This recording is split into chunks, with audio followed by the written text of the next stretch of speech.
Hey guys, Millennial MP over here.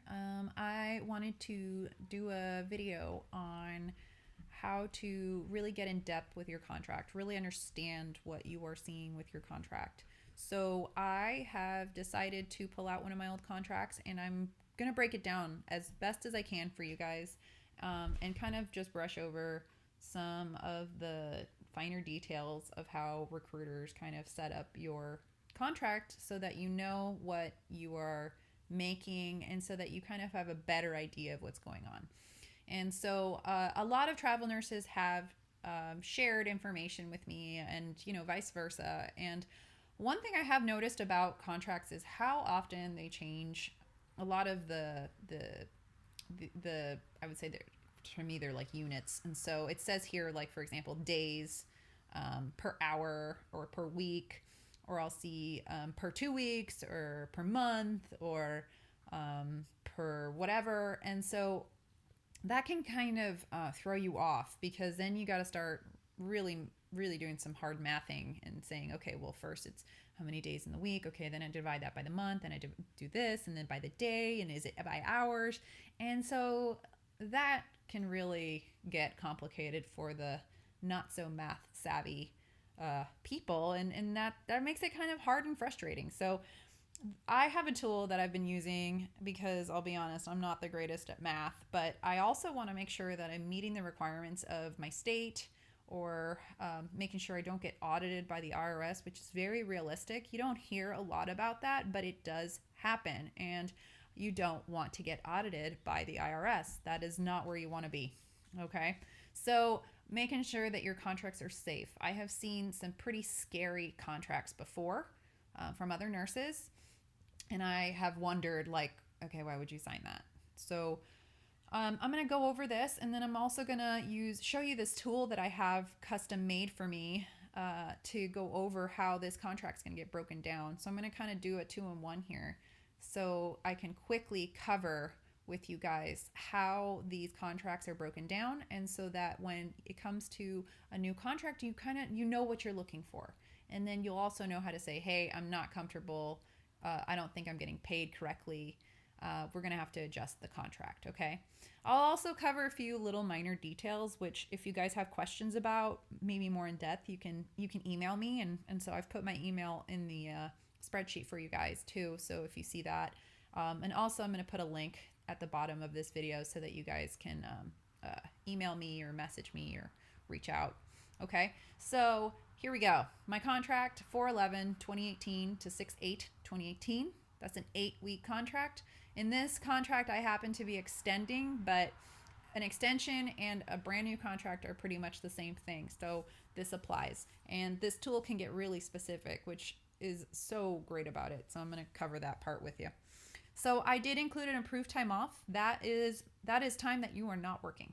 Okay, so I'm not getting paid during that period, and I want you to know that so you can calculate, for yourself. Like, let's say you want to take time off during your contract, which you can do. You have to build it in, but you can do it.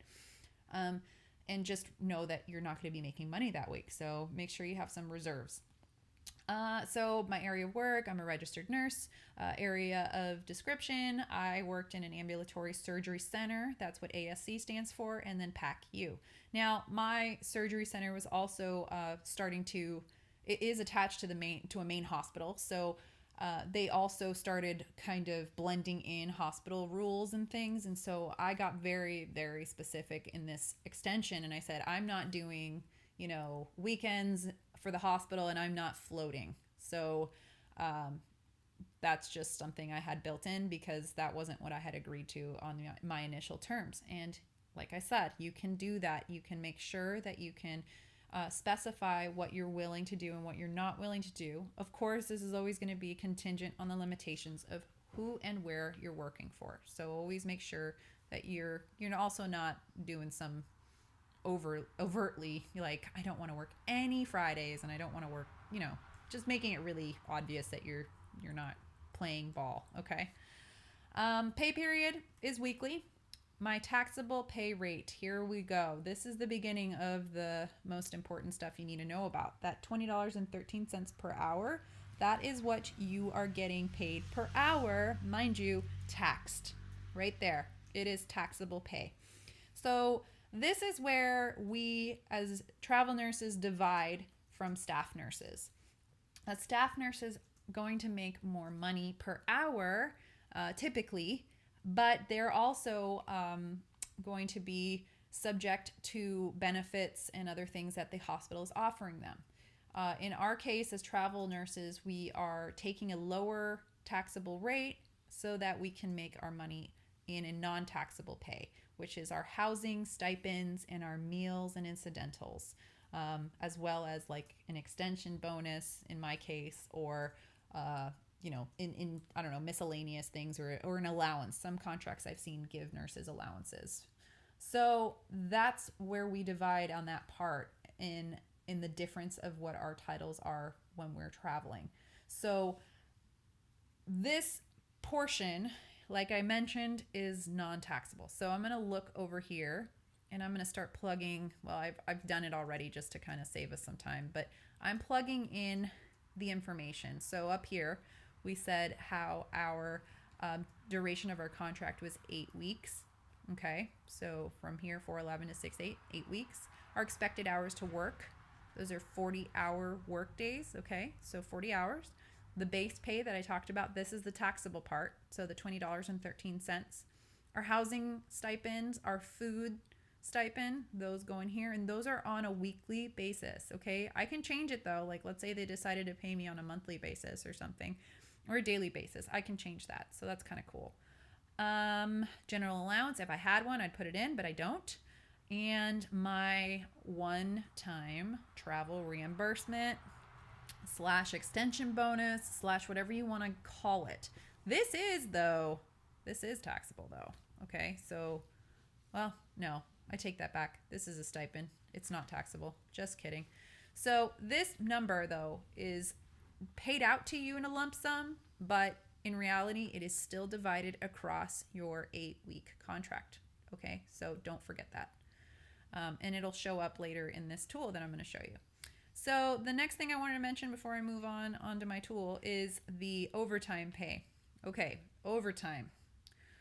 Ooh, all right. Overtime can get very tricky very, very quickly. And so I always recommend that you need to be checking what your state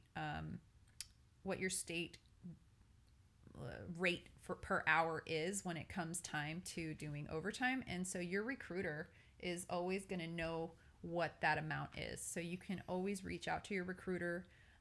They're a valuable resource. They're not evil all the time.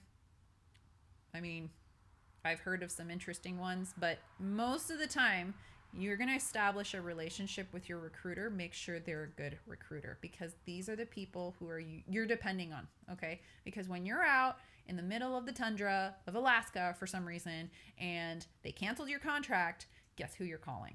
Okay, just know that.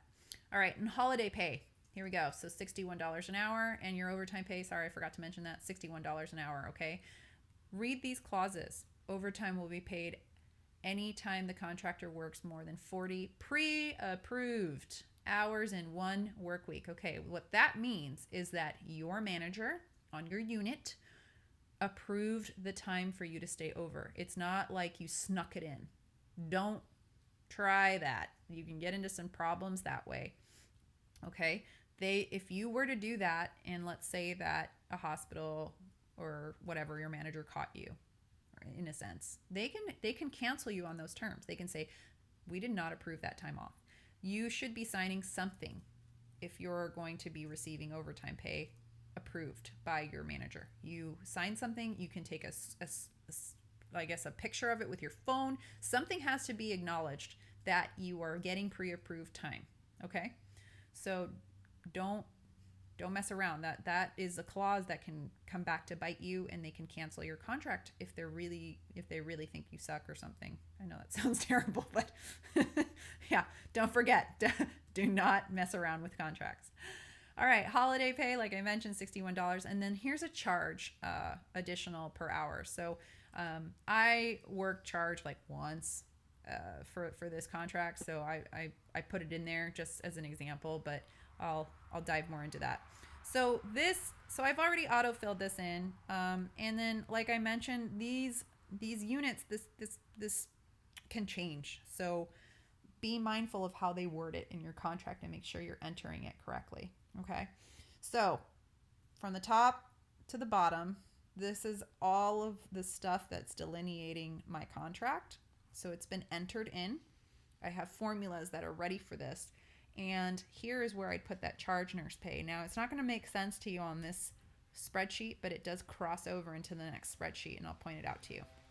The other thing that's cool about this is that you can put in free text here. So I put in a couple examples, but let's say that you did charge pay, but you also did a special blended rate here. So us ER nurses who work 36-hour work weeks don't meet that 40-hour work week. I mean, your contract will be adjusted to 36 hours. And then once you hit that 36-hour mark, between 36 to 40, you're going to be making a different rate. So let's say that the ER called you up and said, hey, we know that you made it to 36 hours. We know that today's your last day, but would you mind working an extra 3-4 hours for us because the ER is slammed? So then you would enter that number here, and that would be calculated in. Okay. All right. So moving down. This is the crutch of what we're looking at. Okay. So our paycheck. All right. This is showing per week. You can also show this by the hour, which gets very specific if you want. But you can see what you're making per hour if you were to break it down and you were like, okay, what am I doing? So in my contract, this is how they divided it up through 8 weeks in a per hour format. All right. Really, really nitty gritty. So I'm going to keep it simple for us. Week. Okay. So right here, taxable. Remember that the $20.13 are the taxable base rate. So that is pretty much what you're seeing in this amount. This is what you made in a week. Okay. Taxable. This gets taxed. And then down here is what you would make across the contract. So those $20.13 across your contract, that is what they can tax you on. Everything else is non-taxable. So I repeat, your stipends are non-taxable. Your meals and food stipends are non-taxable. So when we come down and add all of that up, including this miscellaneous, this number right down here, I'm going to show you in specific. This is that special onboarding, that $315. Okay. Remember, it's not that they just gave you that money out of the kindness of their hearts. This is across your 8 weeks. This is that lump sum they gave you at the beginning, but you still got to work for it. Okay. So divided in a per week, it's $39.38 per week to earn that. Okay. All right. Next, non-taxable. So when we add up all of this, this is what you would be making in a week, non-taxable. This is what you would make across the 8 weeks, $10,555. Okay, if we add everything up together, including the taxable, look at how much you'd walk home with if they didn't charge you that tax. You'd walk away with almost $17,000. I'm going to round that one up. So see how much money? That's a big difference. Anywho, down here, our blended rate before taxes. So we're taking that number. This is per week, taking that number, and that's not including your federal tax. So here we go. This is the federal tax that's getting put into that number, and we end up with this. This is what I walked home with. Taxes and everything out.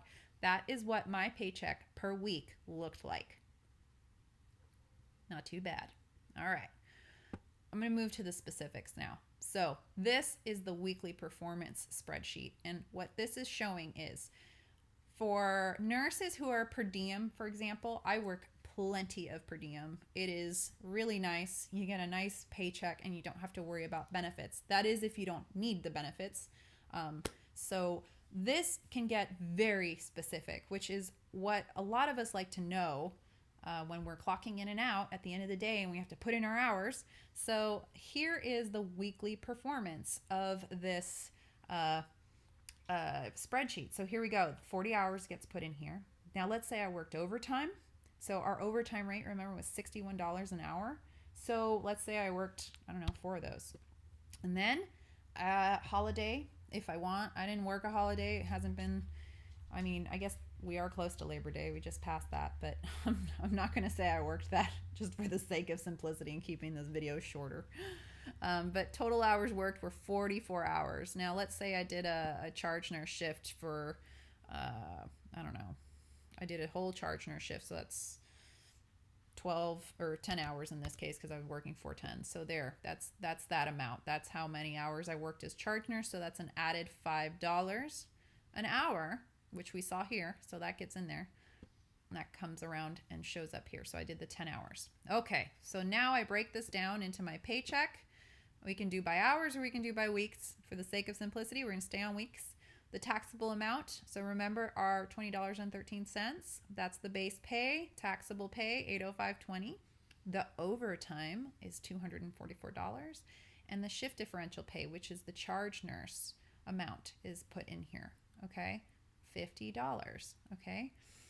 Taxable income for the week is $1,099.20.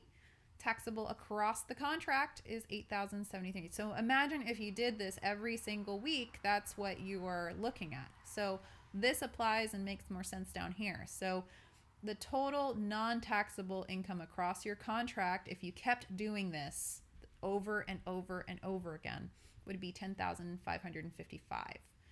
So if we were to continue to do this type of shift with the charge nurse and the overtime hours, like let's say it mirrored every single, week, you would walk away, this is prior to taxes, you would walk away with $19,348.60. But now once we start including our blended rates and our taxes and our federal tax rates and all that exciting stuff, you end up with this number before the tax and then this number after when everything is calculated in. Okay, so every week you'd make $2,215.46. The last thing I want to point out is I included federal tax percentage. This number changes yearly, okay? Yearly. So, of course, you need to make sure that you know what the federal tax percentage rate is. You also need to make sure that you're checking how you're filing for your taxes. So this window here is showing the back end of the tax brackets. So when we talk about overtime means that you are going to be reaching a higher tax bracket faster than you typically would if you just worked the same amount of hours and remained and kept getting the same paycheck at a lower tax bracket. So I've included here the 2019 single filing status tax ranges. Okay, so you have your low end. So if you made $0 to 900 or 9,000, $525. So once you get to that point, or anywhere in that range, you're getting taxed 10% for this year. Okay, 2019. And then I have this made so that it can be updated. So whenever that number changes, you can go in, open up the file, and update the tax bracket if you want to. Okay, so that's kind of a nice thing to do. So then when you're getting close to that overtime rate, whether or not you want to continue working, because once you get over a certain amount, you're going to get taxed 12% or 22%, or and so on. Okay, so that's kind of a cool thing to know. I use it a lot as a per diem nurse because when per diem nurses are traveling around, we kind of want to see what our paycheck looks like very, very specifically, especially on a weekly basis. So this is really nice. But also just for budgeting and understanding what you are going to be taxed on, having that is really, I think, a very advantageous tool to have. And also, finally, you're going to be comparing contracts. If you're doing a lot of traveling and you're comparing contracts, this is a quick way to see, okay, how much am I going to walk away with if I sign this? So is that a number that you're okay with, this amount per week or by the end of your contract? Are you comfortable with that? So I love this, and this is a really great tool, and I'm happy to share this with you guys. So I hope you guys enjoyed this video, and I hope I kept it as concise for you guys. And if you do have questions about it, email me. It's here, millennialmp@gmail.com. Okay. So have a great rest of your day, everybody. And thanks for watching.